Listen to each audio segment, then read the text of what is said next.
बच्चों कैसे आप लोग? तो कैसे हैं आप लोग? वो बेटा आप सभी अच्छे होंगे, अपने घर पर सेफ होंगे। आपके भैया फिर से आपके लेके आए जी हाँ क्लास 10 वाले बच्चों। जैसे को पता है कि हमारा सुपर 20 बैच चल रहा है, इसके अकॉर्डिंग हम आपको वन शॉट रिवाइज करवा रहे हैं। जी हाँ, क्लास 10 वाले बच्चों को मैथ के सारे चैप्टर रिवाइज करवा रहे हैं। ये हमारी देख लो, ये प्लेलिस्ट बनके तैयार हो चुकी है, जहाँ पे हमने आपको चैप्टर 1 से लेके 9 तक करवा चुके हैं। आज हम चैप्टर नंबर 10 पे आगे बढ़ना। नाम क्या है इसका? सर्कल नाम है। जी हाँ, इसे हिंदी में कहते हैं वृत्त। क्या बोलते हैं बेटा? वृत्त कहते हैं। मैं ये मान के चल रहा हूँ कि आपको थोड़ा बहुत इसका बेसिक पता होगा, लेकिन फिर भी कुछ बातें शायद आपको ना पता हो तो बता दूं आपको। देखो ये सर्कल है बेटा, इस सर्कल के जो बीच में है उसे क्या बोलते हैं? सेंटर। क्या बोलते हैं बेटा? इसे बोलते हैं सेंटर। बेटा चैप्टर नया नहीं है, ये आपने क्लास 9 में भी पढ़ा था, इससे पहले क्लास 8, 7 हर जगह देखने को मिलता है। ठीक है, तो सर एक सर्कल के बीच में क्या होता है? एक सेंटर होता है। सर सर्कल जो है ना वो 2D फिगर होती है। क्या होती है? 2D फिगर होती है। और डी बोले तो डायमेंशनल बोलते हैं, इसे हिंदी बोलते हैं विमाएं, यानी कि दो विमाओं की आकृति होती है। सर इसके अलावा एक बीच में क्या लिखा है मैंने? सेंटर। डेट मीन सर की सर्कल है, उस सर्कल के ठीक बीच में क्या होता है बेटा जी? सेंटर होता है। और सेंटर से जिसके साइड में ये वाली बात है बेटा, इसे कहते हैं सर्कमफ्रेंस। क्या बोलते हैं बेटा? सर्कमफ्रेंस। डेट मीन्स कि भैया अगर सेंटर से इसके सर्कमफ्रेंस पर कोई, इसकी परिधि पर कोई भी लाइन खींची तो वो क्या कहलाती है बेटा? वो त्रिज्या कहलाती है। जी हाँ, वो आर कहलाती है। और आर का मतलब होता है रेडियस। क्या होता है बेटा जी? रेडियस। जी हाँ, रेडियस का मतलब क्या होता है? त्रिज्या कहते थे, हिंदी में क्या बोलते हैं? त्रिज्या। तुम्हें याद ये रखना है कि सर किसी भी सर्कल के सेंटर से उसकी पेरीमीटर बोल दो या फिर सर्कमफ्रेंस बोल दो, उस पे खींची जाने वाली लाइन को आर कहते हैं, रेडियस कहते हैं। ठीक है भैया, समझ गया? फिर उसके बाद बेटा आर के बाद एक वर्ड आता है डी। जी हाँ, डी बोले तो व्यास, दैट इज डायमीटर। क्या बोलते हैं बेटा? इसे हिंदी में कहते हैं डायमीटर। ये क्या होता है? डायमीटर जो होता है ना वो रेडियस का दुगना होता है। जी हाँ, यानी कि D इक्वल टू 2 मल्टीप्लाई में R। देखिए D इक्वल टू क्या लिखा है मैंने? 2 मल्टीप्लाई में R। बस मतलब हम जब बात कर रहे हैं 2R की भैया, कि 2R का मतलब क्या है कि सर रेडियस को दुगना कर देंगे तो क्या निकल जाएगा सर? D निकल जाएगा। D means diameter. ठीक है भैया, मैं R समझ गया और 2R मतलब कि D समझ गया। सर D मतलब यहाँ पे बताओ ना फिगर में। देखो ये तो है, अगर मैं इस लाइन को पूरा कर दूं तो ये डायमीटर कहलाती है। ठीक है सर, समझ गया, डायमीटर हो गया। और छोटी वाली R हो गई। और सर इसके अलावा बेटा जो ये चीज है सेंटर, अगर सेंटर से मैंने एक लाइन खींची कहीं भी, तुम्हें पता है क्या? ये रेडियस है, ये मान लो O है, ये P है, Q है। तो यहाँ पे जो मैंने लिखा OQ, वो OQ भी R कहलाएगी बेटा, और जो OP है वो भी R कहलाएगी। सर ऐसा क्यों? क्योंकि मैंने कहा भी क्या कि सेंटर से इसके सर्कमफ्रेंस पर जो भी लाइन गई वो सभी क्या कहलाती है बेटा? वो सभी की सभी कहलाती हैं रेडियस। वही बात हमने करी यहाँ पर। और सर जो ये वाली लाइन है वहां बेटा ये सभी कॉन्सेप्ट हम बात करेंगे चैप्टर नंबर 11 के अंदर। फिलहाल मैं आपको चैप्टर 10 बता रहा हूँ, तो इसके बाद बात करेंगे बेसिक पार्ट की, तो इसके अंदर है क्या। बट इसका देखना यहाँ पर आपको सबसे पहले आपकी बुक के अकॉर्डिंग, जी हाँ क्लास 10 के अकॉर्डिंग ये 3 फिगर बनाने सिखाएंगे। इस फिगर में होता क्या है समझ ध्यान से। हमने बचपन में पढ़ा था। जी हाँ, ये देखो चैप्टर 3 की वीडियो है। इस चैप्टर 3 में बताया था आपको कि लाइन कौन सी होती है? कहते हैं इंटरसेक्टिंग लाइन। क्या बोलते हैं? Intersecting line. भैया इसके अलावा एक होती है ऐसी लाइन, क्या बोलते हैं? समांतर रेखा, मतलब कि पहली लाइन। और सर एक क्या होती है? एक होती है इसी लाइन के ऊपर एक लाइन चली जाती है, इसी के ऊपर चलकर, उसे बोलते हैं संपाती रेखा, मतलब कि कोइंसिडेंट लाइन। ये सारी बातें हम कर चुके हैं किसके अंदर? इस वाली वीडियो के अंदर, चैप्टर 3 के अंदर। ठीक है जी, अब फिलहाल हम बात कर रहे हैं आज कि सर अगर दो लाइन ने आपस में क्रॉस किया तो कौन सी होती है? वो इंटरसेक्टिंग लाइन। यहाँ पर देखो वही है, इस सर्कल है, लेकिन ये सर्कल इस PQ लाइन से बहुत अलग है। अलग है ना बेटा, बीच में गैप है ना। दैट मींस कि सर ये नॉन इंटरसेक्टिंग लाइन है। तो यहाँ पर PQ क्या हो जाएगा? सर यहाँ पर PQ नॉन इंटरसेक्टिंग लाइन हो जाएगा। ठीक है भैया, समझ गया? ठीक है, समझ गया भैया। आगे इसका बताओ सेकंड फिगर में। सर सेकंड फिगर में ध्यान से देखिए, जो PQ है सर इसने क्या करा? उस लाइन को, उस सर्कल को क्रॉस कर दिया। ठीक है, इसे बोलते हैं सेकंड। क्या बोलते हैं? इसको सेकंड कहा जाता है। इसे ये बात याद रखनी है हमें। ठीक है, कुछ ना कुछ कॉर्ड की तरह ही होता है ये। इसके अलावा सर एक जो लास्ट वाला है ये बहुत काम का है हमारा सिलेक्शन में, नॉर्मली इसी की बात हो रही है। इसका बड़ा नाम क्या है जी? इस बड़ा नाम है सर टेंजेंट। क्या है बेटा इसका? टेंजेंट इसका नाम है। इसको हिंदी में कहते हैं स्पर्श रेखा। क्या बोलते हैं बेटा जी? स्पर्श रेखा कहते हैं। अगर इसके बारे में डीपली जाऊं तो दानिश भैया, जी हाँ, ये वाले दानिश नहीं, दूसरे वाले दानिश, यानी ये दानिश नाम का एक मैथमेटिशियन था। जी हाँ, दानिश नाम का एक मैथमेटिशियन था जिसका पूरा नाम था दानिश मैथमेटिशियन थॉमस, और भी बहुत सारा नाम है कुछ एफ से। तो इन्होंने सबसे पहले इस चीज के बारे में बताया था। और जो टेंजेंट वर्ड है बेटा वो कहां से आया है? वो लैटिन वर्ड से, इसका नाम क्या है? टेंजरे। ठीक है, और टेंजरे का मतलब क्या होता है? विच टच, यानी कि टच की बात करता है। देखो ध्यान से, क्या ये लाइन जो है पी क्यू, क्या इस सर्कल से टच हो रही है? जी हाँ भैया, टच हो रही है। अगर ये लाइन इस सर्कल टच हो रही है, दैट मींस कि सर ये लाइन क्या है? आज ये लाइन पी क्यू क्या बन जाएगी? टेंजेंट बन जाएगी। जब आप ये समझा रहे थे तो आपने इसे ऐसा नहीं कहा था, और इसमें भी आपने ऐसा से नहीं कहा था। मतलब सर जहां जहां सर्कल से कोई भी लाइन टच कर गई उसको नाम देते हैं टेंजेंट। क्या बोलते हैं बेटा जी? उसको टेंजेंट कहते हैं। ये आपका सारा बेसिक फिनोमेना है बेटा। इसके अलावा सर जो लाइन है पी क्यू, ये क्या कहलाएगी जी? ये टेंजेंट कहलाएगी। इसके अलावा क्लास 10 की प्रॉपर बात करूं तो हमारे पास एक 10.1 है और एक 10.2 है। जो मैंने आपको सिखाया ये सभी बातें आपकी 10.1 में, जी हाँ, जो मैंने आपको सिखाया वो सभी आपका 10.1 में अप्लाई हो जाएगा। मतलब भैया 10.1 में गिनती से क्वेश्चन नंबर 1 से लेके क्वेश्चन नंबर 4 तक केवल इतने ही क्वेश्चन है, और सभी के सभी क्वेश्चन थ्योरी पे बेस है। किस पे बेटा? थ्योरी पे बेस है। और एक चैप्टर ऐसा है, इस चैप्टर के अंदर 2 थ्योरम है। जी हाँ, एक थ्योरम 1 और थ्योरम 2, जिसमें चैप्टर के अकॉर्डिंग क्या नाम रखा गया? 10.1 नाम रखा गया थ्योरम का, और 10.2 थ्योरम का नाम रखा गया। डोंट वरी, मैं आपको दोनों थ्योरम समझाने वाला हूं, दोनों थ्योरम कहती क्या है, लेकिन फिलहाल खाली इतना समझें कि सर जो मैंने बातें बताई हैं उन बातों से आपके 10.1 के क्वेश्चन बन जाएंगे। अगर हाँ 10.1 के क्वेश्चन आप कर लेते हैं तो अच्छी बात है, आप नहीं होते हैं तो ये हमारी इंस्टाग्राम आईडी है, आप यहाँ पर मेरे को मैसेज कर सकते हैं, व्हाट्सएप पे हमें फॉलो कर सकते हैं। ठीक है, फिलहाल हम बात करेंगे अब किसकी? 10.1 के कॉन्सेप्ट की। इसके अलावा थ्योरम 10.1। हाँ जी, तो मैंने कहा बेटा क्लास 10 के अकॉर्डिंग एक्सरसाइज 10.1 10.2 हमें 2 पढ़नी है बेटा, और 10.1 के अंदर 1 से लेके 4 तक क्वेश्चन है, और सभी वेरी वीआईपी है। क्यों? क्योंकि यहाँ से एमसीक्यू बेस्ड और फिर या फिर fill in the blank based question बन जाता है। सर इसके अलावा 10.2 के अंदर हमारे, जी हाँ, 10.2 के अंदर क्वेश्चन 1 से लेके 13 तक, जी हाँ, 1 से लेके 13 तक क्वेश्चन है। लेकिन जो आपको बहुत ज्यादा जरूरी है करना बेटा, वो क्वेश्चन नंबर 6 से लेके 13 तक, जी हाँ, क्वेश्चन नंबर 6 से लेके 13 तक जरूर ट्राई करना। ये बहुत ही ज्यादा वीआईपी है, एग्जाम में आते हैं, वेरी इंपॉर्टेंट क्वेश्चन है बेटा।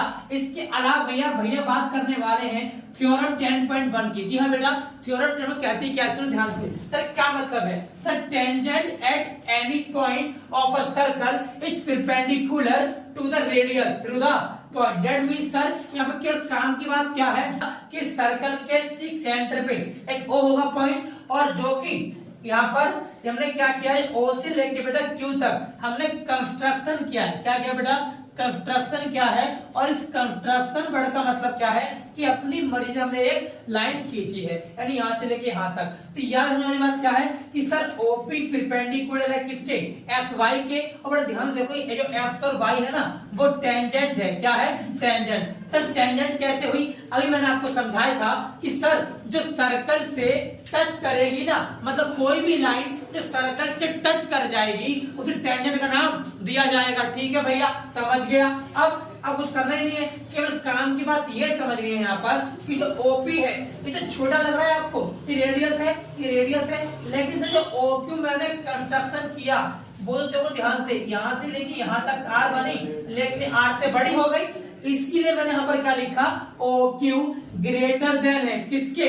ओपी के। यानी सर एक बात तो आपने ये कही कि ओ क्यू बड़ा है ओपी के, एक बात आपने ये कही, एक बात आपने कही कि एस वाई टेंजेंट है, हमें पता भी है एस वाई टेंजेंट है, और आपने कहा जो ओपी है वो परपेंडिकुलर है किसके? एक्स वाई पर। यानी जो लाइन है बेटा एस वाई, ये देखो यहाँ पे जो आ रही है क्या है, परपेंडिकुलर 90 डिग्री। तो ये वाली बात हमें ये चैप्टर बताना चाहता है, यानी कि 90 डिग्री वाली बात थी वो हमें पता नहीं थी। इस थ्योरम 10.1 ने हमें बताया कि जब एक सेंटर से एक टेंजेंट पर एक लाइन ड्रॉ की जाती है तो वो लाइन परपेंडिकुलर होती है, मतलब वो 90 डिग्री का एंगल बनाती है। ठीक है भाई, ये समझ गया। 10 में खाली इतनी बात की है। सर इसके अलावा एक कॉन्सेप्ट और है यहाँ पे छोटा सा बेटा, इसका नाम क्या है, लेंथ ऑफ द टेंजेंट। इस लेंथ ऑफ द टेंजेंट का मतलब है जो भी टेंजेंट लाइन होगी, मतलब जो भी लाइन सर्कल से टच कर रही होगी, उस लाइन की लेंथ कितनी है। लेंथ बोले तो लंबाई। नेक्स्ट फिगर बनाइए, देखो ध्यान से क्या है सर, यहाँ पर एक बाहर एक बिंदु है P, इसे कहते हैं एक्सटर्नल पॉइंट। ठीक है, ये जो पॉइंट है P वो सर्कल से टच कर रहा है। डेट मीन सर जो P से लेके Q की लाइन है और जो P से लेके R की लाइन है, ये दोनों अगर मैं यहाँ से लेके यहाँ तक की डिस्टेंस निकालूं तो इसे क्या बोलते हैं, इसी को लेंथ कहते हैं। जी हाँ, जो ये यहाँ पर टेंजेंट है इसी को यहाँ P से लेके Q तक का डिस्टेंस और P से लेके R तक के डिस्टेंस को क्या कहा गया, that is length of the tangent कहा गया। मतलब सर ये कहना चाहते हो कि यहाँ पर PQ और PR एक टेंजेंट है। बिल्कुल हाँ, ये दो टेंजेंट हैं और हमें यही वाली बात थ्योरम 10.2 में लिखी हुई है,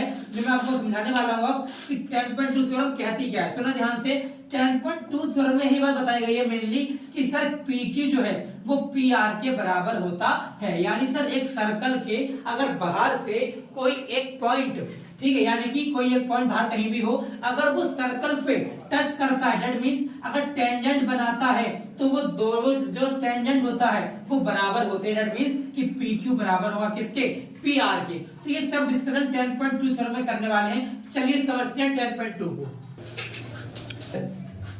हाँ जी, तो बात करते हैं 10.2 थ्योरम की। जी हाँ बेटा, 10.2 थ्योरम जो एग्जाम में कभी कभी आ जाती है डायरेक्टली। तो बहुत छोटी सी बात कही इसने, क्या लिखा है, the length of the tangent. अब ये क्या होता है, समझाया था आपको, यानी कि टेंजेंट है उसकी दूरी, डिस्टेंस की बात करता है। तो sir the length of tangent drawn from an external point. मैंने बताया था आपको कि बाहर एक पॉइंट होगा, दैट इज एक्सटर्नल पॉइंट, बाहर का पॉइंट। जब एक बाहरी बिंदु किसी सर्कल पे ड्रॉ किया जाता है और वो टेंजेंट के रूप में ड्रॉ हो किसी सर्कल पर, तो जो बाहर से पॉइंट ये लाइन गई है वो इक्वल होती है।